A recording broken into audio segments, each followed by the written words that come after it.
From the News Channel 5 Network, this is Morning Line with Nick Barris.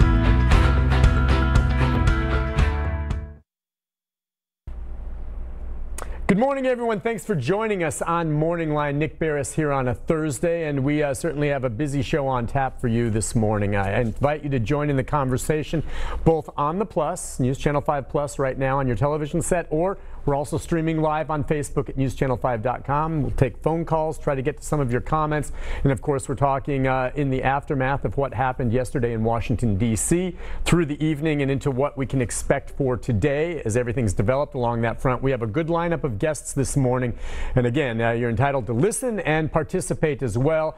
I'll introduce to them in a moment, our first guest, but I'll tell you the lineup of what we have. Our first guest will be John Weil, MTSU political science professor, for a segment of the program. After that, we'll be joined by Tennessee U.S. Representative Jim Cooper from Washington, D.C. And at one point yesterday, Phil Williams here at News Channel 5 interviewed him while he and his staff were locked in his office while what was happening in the hallways was going on. We'll talk to him about the very latest and get his take on things. And then we'll wrap up the program with constitutional attorney David Rabin, a well-respected local attorney here who can talk about some of the legalities of what we see happening and where we go from here moving forward. So it should be a good program. Hopefully we can answer some questions for you. And throughout the program as well, we'll be running video of what happened yesterday. And I know many of you are up to speed on all of that. But let's get more into the details this morning with Professor John Weil. Good morning to you, sir. Thanks for joining us. Yesterday morning, you were on the program with us as we talked about what we thought would be a historic day. I think neither of us had any idea it was going to get to this point. You know, you asked me yesterday what could happen, and I said, well, there's always, we'll probably get more pardons. There's always a possibility that Trump will resign, turn it over to Pence, and hope that Pence will pardon him. But today there is discussion of another possible impeachment, or I think more likely an invocation of the 25th Amendment. Let me ask you this, because both of us, maybe we, missed it a bit. Maybe the national media outside of D.C. missed it a bit. But, for weeks now, we've heard what the president was saying, and we saw that there was more and more of his supporters gathering over the past 24 to 48 hours. We saw the crowd outside of the Capitol. And I just have to wonder, I know this will be a question asked today, where was the security? Where was the security? And it just seemed like they were woefully unprepared. I mean, the only explanation that I know is that the routine jobs that the security for the Capitol do are, watching people as they come through metal detectors, and then maybe they weren't just prepared for it. But, the whole reason that we have the District of Columbia is so that federal authorities will be in charge of being able to protect themselves. In the government prior to the one we have now under the Articles of Confederation, Congress actually had to move to other cities because of threats that that unpaid militiamen were going to come and storm the building. And lo and behold, we get that even when we're supposed to have federal control over the jurisdiction. And that's why the whole idea was creating Washington, D.C., the District of Columbia, so it would be separate from states so that you wouldn't have that threat of a state militia maybe threatening. But I guess the idea back then was that you would never have thought that the president himself would have been the one, perhaps egging on the protesters to come and do what they did. No, that's right. The major, the incitement for this is squarely with the president. I was so pleased that, I think it came late, but both U.S. senators yesterday decided that they would no longer take part in the charade that was going on in challenging the legitimacy of the election. It's over. And of course, finally we do have we have the count, both in popular vote and electoral votes. Biden is going to be our new president on the 20th, and that's it. Yeah, and when you mention the two senators, you're talking about Senators Hagerty and Blackburn of Tennessee, who had signed on. And certainly a lot of the Tennessee, I think a total of 6 senators still wanted to challenge the results, but that moved past quickly, and there was not much of the delay that we thought there would be.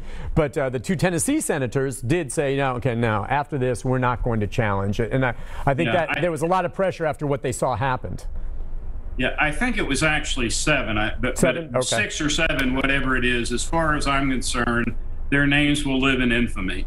Right, and this started as a protest, became a riot. Insurrection is what many people were calling this. Can you put it a little bit in historical perspective? I guess what they were saying is the last time the Capitol was attacked in a manner like this was what? You're going back to the War of 1812? Yes. Now there have been there were some canings within Congress in the first right before the Civil War, and remember about 6 or 7 years ago, someone trying to come in with a gun. But in terms of mass, intrusion into the White House or Capitol, last time was the War of 1812, 1814, and it was an event occurred just about a month before the writing of the Star-Spangled Banner. Okay, let's talk about the options then moving forward right now. And we have heard from the president, who has now said, aside from saying that he had the most successful first term or one term in U.S. history, which of course is going to be very much open to debate, but he said that he is going to, go ahead with a peaceful transfer of power, though he still has to put in a line there that he's going to continue to fight for what is right.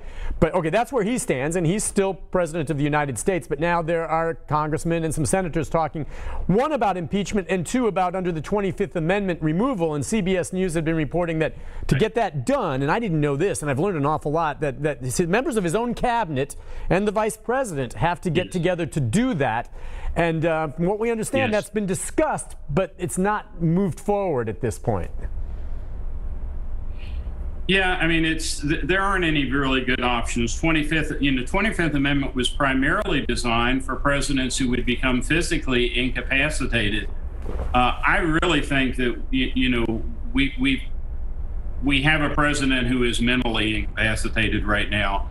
Now, whether we can get it taken care of within a week. The good thing about it is, if you could get agreement by Pence and the majority of the cabinet, they would be able to ride out to the 20th before you have to have an actual vote by Congress one way or the other. So we're almost back to the situation that we had when Lamar Alexander took over from Governor Blanton. Remember, Blanton was handing out pardons, and you had a bipartisan effort. Alexander and McWhorter and a number of others deciding we got to take, we can't endure another week of this or another couple days, and they moved his inauguration up early. I don't think we can do the inauguration, redo the date of that under the Constitution, but the 25th Amendment, I think, remains a distinct possibility. And the way I understand that would work, perhaps, because keep in mind, I mean, it's less than 2 weeks, really. The 20th is when it's going to happen, swearing in of the new president. But if they went with the 25th Amendment, it would happen within about 4 days. It would still take some time, but 4 days, the president could appeal it. But when he appeals that challenge, during that appeal, he is no longer president. Vice President Pence would be. And so that would be for at least 20 days during the appeal. But during that appeal, he is officially no longer president. So they could remove him within about 4 days. I'm not positive that I'm right. I've actually written an encyclopedia on amendments, so I should know this. I think if Pence and a majority of the cabinet agree, I think he's actually removed then. He has 4 days to contest it, and then after that 4 days, Congress has to act within 20 days, and by that time, of course, the term would be over. So I think it would be relatively expeditious. The great question that this would raise would be, I think many people think that Trump is about to hand out a number of pardons to himself and his family, and would that still go through if Pence were to take over tomorrow or today? And I don't know the answer to that. I'm looking at Facebook, and a lot of various comments, but there are some out there who appear to want to be apologists for the rioters yesterday, and talking about fake news again, and talking about how this was Antifa there. And while I would agree that there are many Trump supporters who were just as appalled as anyone else as what happened yesterday, there's been no indication, as far as I can tell, that while there may have been some interlopers there, as there probably were when we had the riots here for a separate type of issue in Nashville, interlopers, it was very clear that this was President Trump's supporters. He had been encouraging them to come out over the last several weeks. So to sit here and say, well, this was Antifa and the rabble rousers, those thousands of people, the vast, vast majority, and there's no indication otherwise, were supporters of the president. Period. Who wants to be in the same company as Antifa? Right. They're birds of a feather as far as I'm concerned, whether you're, violence from the right or violence from the left. We have a country of the rule of law. That's what constitutionalism is all about. And to me, the most distressing thing that I saw yesterday, other than the fact that, 4 people are dead, talk about fake news, you're going to go to their fake funeral, they died. But the most distressing thing I saw was people taking down apparently an American flag and putting up a Trump flag. We don't, when people take office, they don't swear to uphold the president of the United States. It's not a personal oath. That's what they did in Nazi Germany. We take an oath to uphold the Constitution of the United States, and people have got to do their jobs. A question with regard to security again yesterday, and we touched on it earlier, Yes. how it didn't seem to be enough. And at some point later in the game, it appeared as though it was the vice president who met with the military leaders in the National Yes. Guard, not the president himself. And we should, hearken back when the Black Lives Matter rally happened, last year in Washington, D.C. As I recall, the president himself was all gung-ho not only to bring in the National Guard, but also Yes. the military, which they talked him back off of that. But in this case, when you have this group coming in, and a lot of people are pointing out to the contrast between the BLM rally and the number of people that were out there in security and what was there this time around, and it had to be the vice president that made the move. Yeah, I mean, it's an extraordinary development. It reminds me of remember the moment we had during the Reagan presidency when Reagan had been shot and Alexander Haig came up and said, "I'm in control." I mean, frankly, I prefer that Pence be in control right now. We need somebody with a level head. And I must say, I was watching BBC a lot last night because if we could only realize what this is doing for us in international, people all over the world are shaking their heads and wondering, what's happened to the citadel of democracy. But the headline that I liked out of the BBC was Democracy Unbowed. And they were focusing on the fact that the House and the Senate were back. They went through yesterday and they got it done. They proved that they were not going to be intimidated.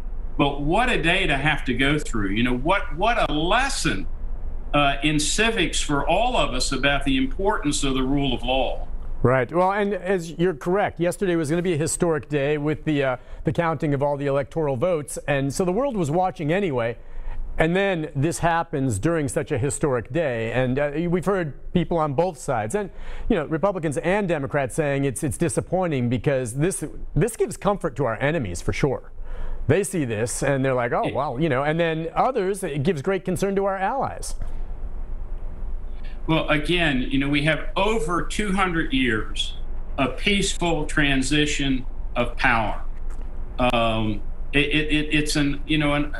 yesterday was, well, it's still, in a sense, it's unblemished in that it's still going to happen. But yesterday was, it was a total embarrassment for our country. Total embarrassment. We just have a few moments left just to kind of talk about where we go basically from here. We know that the inauguration now is going to happen, and you saw during the riot yesterday and all that happening around the Capitol where a lot of the scaffolding that's been set up for what was going to be, Yes. the swearing in was damaged, but it's still going to happen, of course, with social distancing. But I can only imagine what the security is going to be like during the next 3 weeks. Yeah, I just, it's time for people to calm down. Maybe me too. If you stay up long enough, Yeah.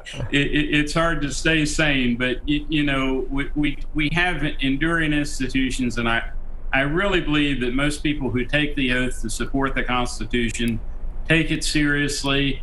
And, you know, as I just published an article in the Tennessean posted for me, you know, we always had that line about now's the time for all good men and women to come to the aid of their country. This is it. Professor, thank you so much for joining us this morning. I really do appreciate it on short notice like this, and we'll talk again, all right? Thank you again for your time. Sounds good. Okay, we're going to take a break, and when we come back, once we get him on the line, we'll be joined by Tennessee U.S. Congressman Jim Cooper from Washington, D.C. We heard from him yesterday. He talked to us as he and his staff were locked into his office there on the Capitol while this was all going on. We'll get an update from him on the very latest and his thoughts moving forward. So stay with us. More of your comments on Facebook and those of you on hold right after this. Stay with us.